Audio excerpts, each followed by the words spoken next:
Hey folks, well welcome back. Today we're going to talk about assessing a new property, and I'm in a property that is coming up on the market very soon.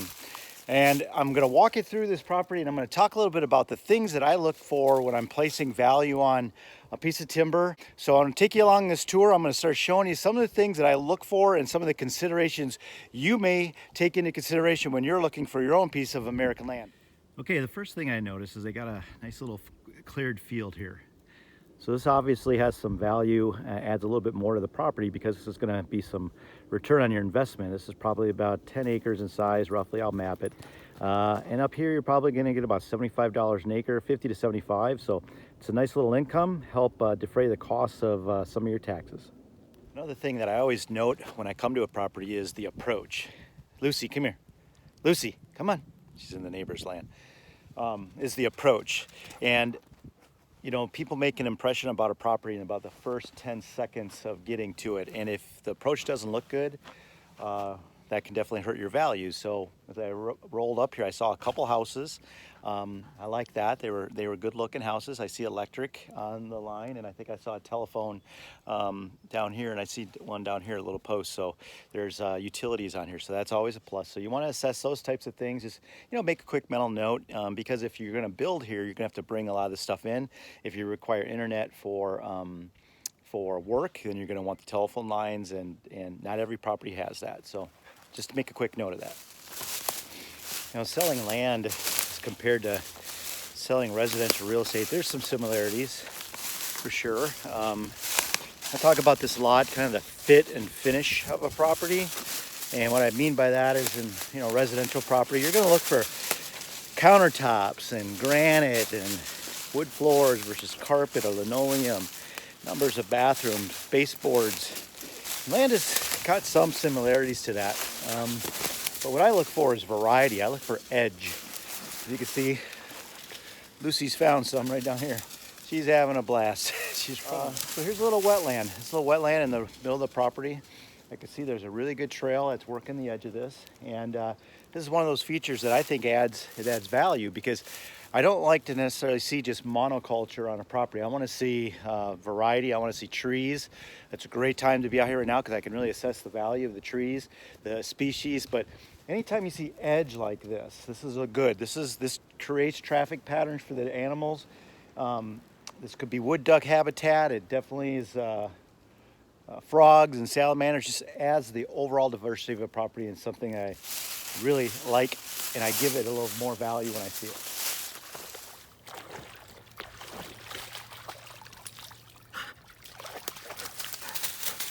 So getting around a property is pretty key. If you're not able to get around on it, you got to create paths. And here you can see remnants of an old logging trail, and it doesn't show up very good. It definitely doesn't show up on the aerial. So when you come in here, you gotta find these things. But this would be a really easy equity gainer right here. Just come in here and mow and clean this out before you list a property.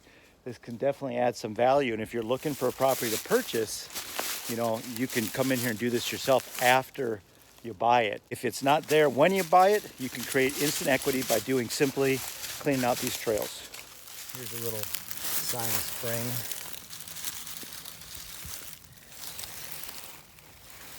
Little garden snake. It's cold today, so he's waking up and he's kind of laying in the sun. And I used to chase these around when I was a kid. He's a reptile. He needs that warm sun, so he's just trying to warm up and get himself out and go for a lunch. So we're just gonna put him back down here. There you go, buddy. There you go. Came in and I saw this off in the corner of my eye, a little wetland, and I thought, you know, it's probably a decent place to maybe come over here and pick up some wood ducks. Of course, I didn't have the camera rolling, and guess what got up? But a couple pair of wood duck. But you know, these are kind of nice to find, because again, it adds to the overall diversity of a property and how you might use it. If you're a duck hunter, if this is a pond that's filled during duck season, I'm sure you're gonna get some woodies out of here. It just adds to the overall value of a property and more ways to use it, and that's more attractive to more buyers.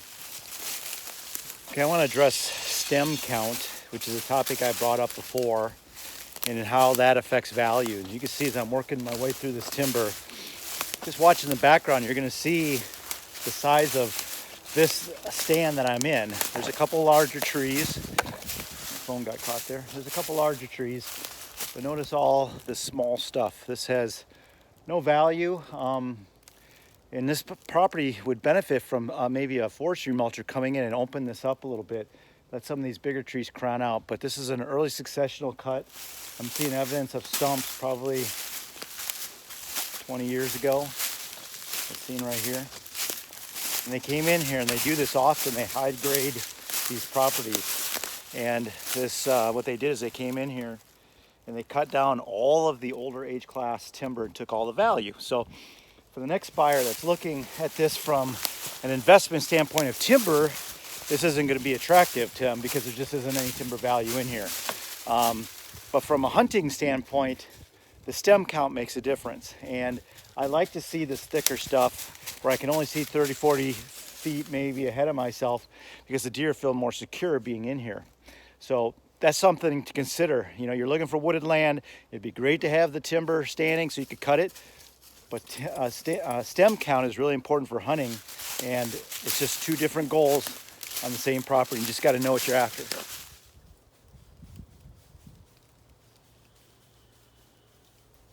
All right, let's talk a little bit about timber value. So this tree here is a basswood, very low quality, nice, pulpwood length of timber there, and they'll get 4 or 5 cuts out of that, 4 or 5 logs, but not really much value. Over here you have some really old growth popple. Again, this is going to be pulpwood is what they'll use that for. It doesn't have a whole lot of value. I see a white oak over here, which obviously has more value. And I see a red oak right next to it, it looks like. White oak obviously is a very preferred species for the deer, and you might want to leave it. That tree right there is a white oak, and there's a red oak right there next to an old popple. That old popple could definitely come out. So you might have some, select cut going on. Take out this old popple here with the green top there. That could come out, and it's reached its maximum age class. And so I would probably recommend a timber stand improvement cut in here. Doing a select cut in here. Have them come in and take out some of this pulpwood. If you could find a small time logger to do that, they might come in and take some out. You might get a few bucks out of it. It's not going to be a huge amount of timber value, but it'll definitely recoup some of your costs. But I'm seeing an open field up here. Let's go up and take a look at this agricultural field. This looks like this might be field number 2. So obviously this could be put into food plot or row crops. Maybe put some trees down here to close it off. Maybe some trees down at the end to close it off, make it a little bit more secluded. The deer will definitely appreciate that. And put this into food plot or just rent it for income. Another thing that can affect the values is soil fertility. And here in this part of the state, the soil tends to be a little bit sandy. As you can see here, you look at this, it doesn't hold very well. The moisture content is low. It's very light, it's very thin. And what I could do for a client is I could map this and figure out what type of soil it is and the yield and fertility information. So obviously when you get down into the valleys like the Mississippi River Valley and Buffalo County, those soils are very fertile and the fertility indexes are high and they have a much higher yield. Up here, we're in marginal farmland country. The soils aren't as good and therefore they don't have the highest yield. So it's just all about yield and fertility, and that equates to dollars. And that's why the land up here is more marginal for farming, and you get less value out of it. So simple as that.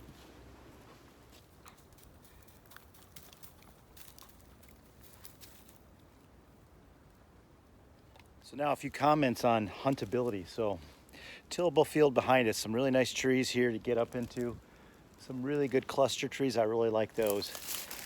And then there's a little avenue right here. It's about 30 yards wide, and then we have a pond.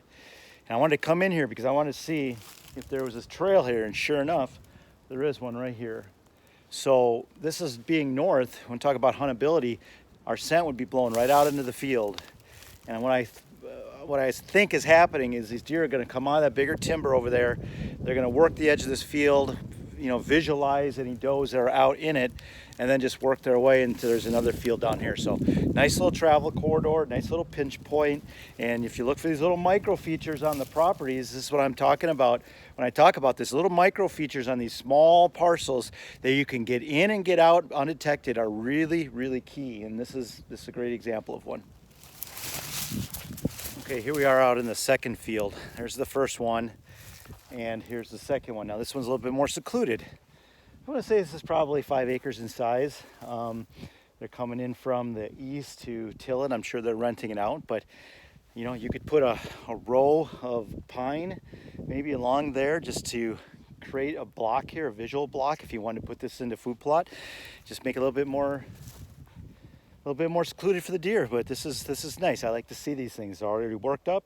It's in production. If you want to rent it, you could just simply do that, or perhaps do a little land work, make it a little bit more secluded.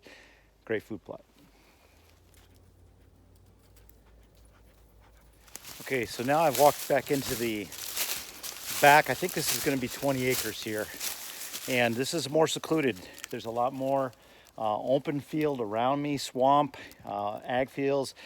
No intrusion back here as far as people go in houses. So this would be an area that, in my opinion, would be very interesting to explore, and we're going to walk around through it. You got access on the south side and on the east side if you can get permission from your neighbors. And my guess is this is where the deer are going to want to be, because it's back off the road about a half a mile. So let's go take a look at this and see what we find out.